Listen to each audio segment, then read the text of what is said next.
আমাদের পার্শ্ববর্তী রাষ্ট্রের একটি সংবাদ মাধ্যম, আমরা জানি না তাদের কতখানি ভিত্তি সেখানে আছে, তারা আমাদের প্রিয় চট্টগ্রামকে তাদের অঞ্চলের দাবি করে তারা যে পত্রিকায় এবং তাদের নিউজ চ্যানেলে যে নিউজ দিয়েছে, আমরা দ্ব্যর্থহীন কণ্ঠে জানাই, চট্টগ্রাম তো দূরের কথা, বাংলাদেশের 1 ইঞ্চি মাটি নিয়ে কেউ ষড়যন্ত্র করলে আমাদের মতিউর রহমান নিজামীরা জীবন দিয়েছে, আমরা জীবন বাজি রাখবো, 1 ইঞ্চি মাটি কারো কাছে ছেড়ে দেওয়া হবে না। বিগত 15 বছরে আমাদেরকে কথা জানানো হয়েছিল, প্রকাশ্যে সংবাদ সম্মেলন করে বলা হয়েছে নির্বাচন হতে হবে, নির্বাচন আমাদেরকে যেতে হবে, না হলে আমাদের রাষ্ট্র বিঘ্নিত হবে, স্বাধীনতা বিঘ্নিত হবে। আমরা ধিক্কার জানাই। আমাদের পার্শ্ববর্তী রাষ্ট্রের একটি সংবাদ মাধ্যম, আমরা জানি না তাদের কতখানি ভিত্তি সেখানে আছে, তারা আমাদের প্রিয় চট্টগ্রামকে তাদের অঞ্চলের দাবি করে তারা যে পত্রিকায় এবং তাদের নিউজ চ্যানেলে যে নিউজ দিয়েছে, আমরা দ্ব্যর্থহীন কণ্ঠে জানাই, চট্টগ্রাম তো দূরের কথা, বাংলাদেশের 1 ইঞ্চি মাটি নিয়ে কেউ ষড়যন্ত্র করলে আমাদের মতিউর রহমান নিজামীরা জীবন দিয়েছে, আমরা জীবন বাজি রাখবো, 1 ইঞ্চি মাটি কারো কাছে ছেড়ে দেওয়া হবে না। আমাদের নিজামী সাহেবরা জীবন দিয়েছে জামাত ইসলামীর জন্য নয়, এখানে জানার কথা আপনাদের।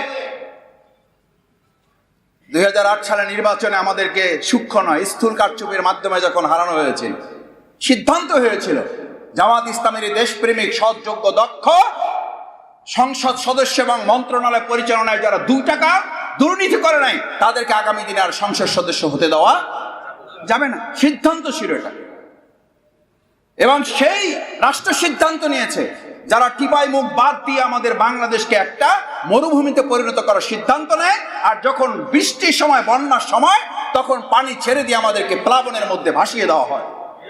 আমাদের নেতৃবৃন্দ তখন জেলায় জেলায় বিভাগে প্রোগ্রাম করার সিদ্ধান্ত নিয়েছিল, মনে আছে আপনাদের এখানে।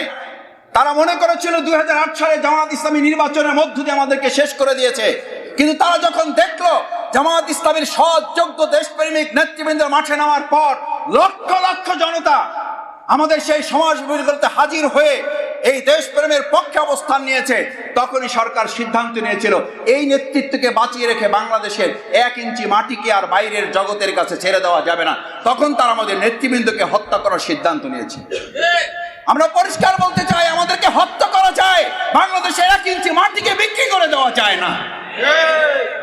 সম্মানিত সুধী মণ্ডলী, যে আজকে এই বরগুনা ফোরামের আমাদের সবচেয়ে গুরুত্বপূর্ণ দিক হচ্ছে যে গোটা বাংলাদেশের জন্য শুধু নয়, গোটা পৃথিবীর মানচিত্রে আজকে আমাদের যে কুয়াকাটার মতো সুন্দর প্রাকৃতিক নৈসর্গিক অঞ্চল আছে, যদি সরকার সিদ্ধান্ত নিতে পারে যে এই অঞ্চলটাকে কাজে লাগিয়ে আমাদের দক্ষিণ অঞ্চলকে অর্থনৈতিকভাবে এটাকে নিরাপদ শুধু নয়, গোটা বাংলাদেশকে একটা অর্থনৈতিক নিরাপদ জোনে পরিণত করার জন্য এটাকে কাজে লাগাতে পারলে বাংলাদেশ উপকৃত হবে।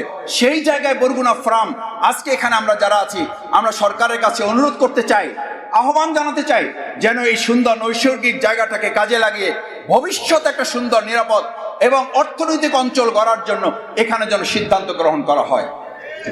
কারণ এখানে সিদ্ধান্ত গ্রহণ করলে আজকে আপনারা অনেকেই বলেন দক্ষিণ অঞ্চলে আমাদের আসলে কোনো তেমন চাকরির ব্যবস্থা নেই, কর্মসংস্থানের ব্যবস্থা নেই। সব ছেলেদেরকে আমাদের ভাইয়েরা এখন ছাত্র জীবন শেষ করে, তরুণেরা যুবকেরা আজকে এখানে বেশি। আমার কাছে এখন অন্তত কয়েকশো সিবি আছে, বায়োডাটা আছে। আমি জিজ্ঞেস করলেই বলে যে ভাই একটু ঢাকায় আসতে চাই। আমি বললাম কেন ঢাকায় আসবেন? আপনি পটুয়াখালীতে থাকেন, আপনি কুয়াকাটায় থাকেন, আপনি বরগুনায় থাকেন, আপনি পিরোজপুরে থাকেন, আপনি বরিশালে থাকেন। বলে যে ভাই এখানে তো আত্মকর্মসংস্থানের তেমন কোনো সুযোগ আসলে এখনো সৃষ্টি হয় নাই, না আমরা করতে পেরেছি, না সরকার করতে পেরেছে। আমি আমাদের ব্যর্থতার জায়গা থেকে বলবো যে আমাদেরও চেষ্টার জায়গায় আমরা করব, কিন্তু একই সাথে ব্যক্তি এবং সংগঠনের উদ্যোগের পাশাপাশি রাষ্ট্রীয় উদ্যোগ গ্রহণ না করলে ওই ব্যক্তি এবং দলের উদ্যোগ শেষ পর্যন্ত অর্থবহ এবং কার্যকর করা যায় না। ওটাই অস্থায়ী কিছু ব্যবস্থা করে দেওয়া যায়। আমি আজকে এখানে তরুণ যুবকেরা যারা আছে, আমি আমার বাউফলে প্রায় বলে থাকি ঢাকায় আর কোনো চাকরি হবে না, বাউফলে উদ্যোক্তা গ্রহণ করতে হবে এবং সেখানে আমরা উদ্যোক্তা তৈরি করব, ওখানে আমাদের ছেলেদেরকে আমরা তৈরি করব।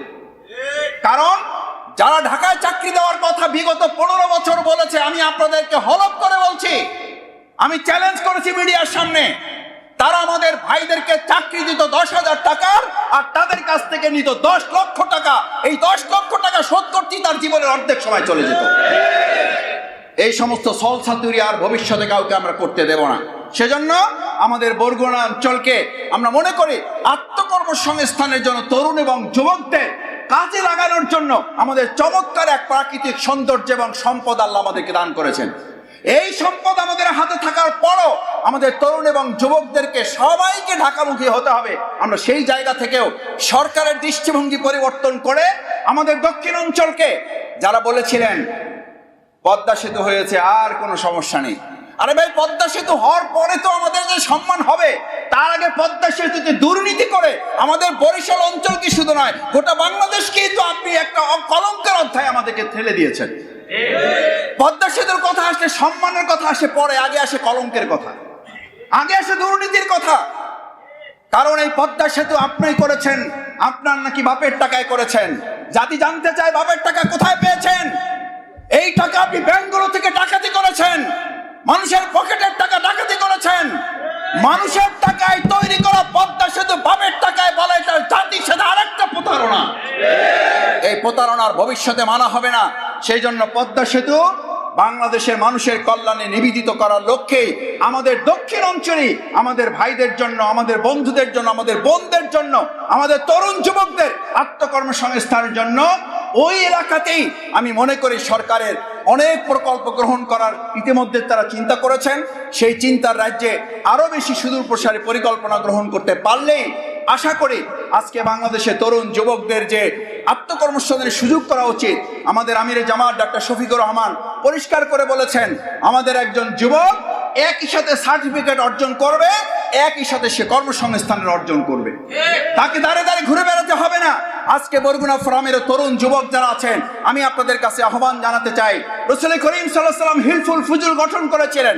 হিলফুল ফুজুলের একটা গুরুত্বপূর্ণ লক্ষ্য ছিল যে তার মাধ্যমে আজকে যে বরগুনা ফোরাম করেছেন, এটা আমাদের আবির্ভূত, এটা আমাদের চিন্তার কোনো ফসল নয়, এটা প্রিয় নবী মুহাম্মদুর রাসূলুল্লাহ সাল্লাল্লাহু আলাইহি ওয়াসাল্লামের সুন্নাহ এবং একটা ইবাদতের মধ্যে আমরা শামিল আছি। কারণ এই লক্ষ্য ছিল, হিলফুল ফুজুলের মূল লক্ষ্য ছিল আল্লাহর বিধান আসার পরে মানুষের চিন্তাকে বাদ দিয়ে আল্লাহর বিধানের আলোকে সমাজ এবং রাষ্ট্র পরিচালনা করলেই কেবল শান্তি আসে। আজকে যারা ব্যক্তি এবং চিন্তার সংস্কারের মাধ্যমে রাষ্ট্র সংস্কার করতে চান, বরগুনা ফোরামের আহ্বান থাকবে, হিলফুল ফুজুলের চূড়ান্ত সফলতা এসেছে ইসলামের বাণী এবং ওহীর বিধানের আলোকে সমাজ রাষ্ট্র সংস্কার করার পরেই জাহিলি মদিনা সোনার মদিনা হয়েছে। আওয়ামে জাহিলিয়ার এই বাংলাকে যদি সোনার বাংলা করতে হয়, ব্যক্তির চিন্তা আদর্শের সংস্কার দিয়ে সোনার বাংলা হবে না। সোনার বাংলা করতে হলে আমাদের আইমে জাহিলিয়া যুগের আজকের আওয়ামী জাহিলিয়ার যে 15 বছরের পরিবর্তন, সেই সংস্কার কেবল রাসূল সাল্লাল্লাহু আলাইহি ওয়াসাল্লাম যেমন করেছিলেন, তার সেই হিলফুল ফুজুলের পরিবর্তিত সংস্করণ ভার্সন যে রিফরমেশন, সেটা ছিল ওহীর বিধানের আলোকে। আসুন সেই ওহীর বিধানের আলোকে আমরা নিজেদেরকে পরিবর্তন করি। প্রিয় মাতৃভূমি বাংলাদেশকে পরিবর্তনের সিদ্ধান্ত নিলেই কেবল আমরা আমাদের পরিপূর্ণ সংস্কার এবং সফলতার দিকে ধাবিত হতে পারবো। সেই সুন্দর সফলতা বিনির্মাণে বরগুনা ফোরাম ভূমিকা পালন করবে, সেই প্রত্যাশা রেখে আমার কথা শেষ করছি। আল্লাহ হাফেজ।